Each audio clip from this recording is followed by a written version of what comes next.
pabango. Inaalala nito ang tinawag na odor sanctified, ang halimuyak ng kabanal at ulat ni San Agustin na kinilalang banal at pantas ng biyaya. Ang pabango ay ihahandog ni Lisa Kundakan na kakatawanin ni Kyla Guardiola.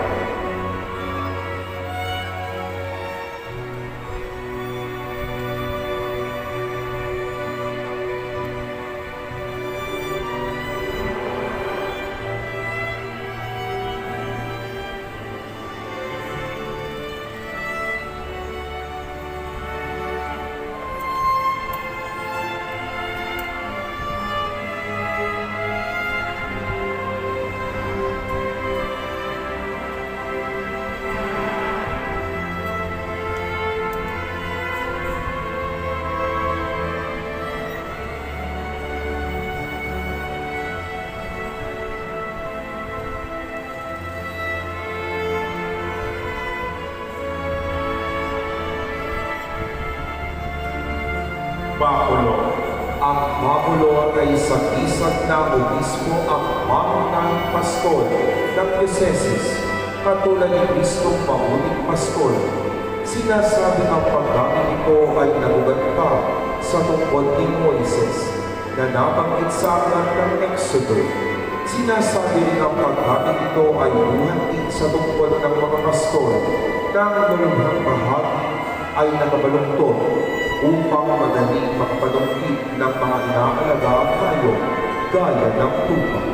Sa kasalukuyang panahon, nakikita ang bakulo bilang simbolo ng pagiging pastol ng mga obispo sa kawan ng Diyos dito sa lupa.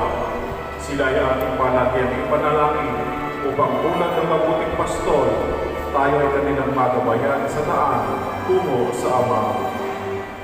Ang bakulo ng pagkapastol ay ihahandog ni Sherwin Law na kakatawanin ni Ken Martin Gadiola.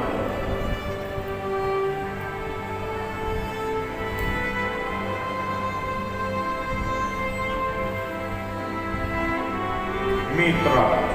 Ang lahat po ay nanyayang tumayo para sa paghahandog ng mitra. Ang pinakahuling isang episkopal na ihahandog ay ang mitra.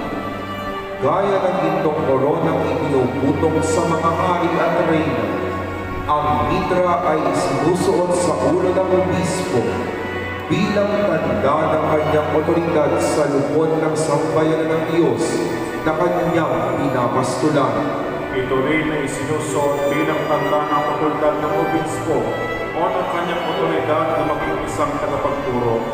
Kung kaya, mapapansin na ang mitra ay suot ng isang obispo sa tuwing siya ay nagpapahayag ng kanyang homilya. Ang mitra ng karunungan ay ihahandog ni Congressman Edwin Garjola.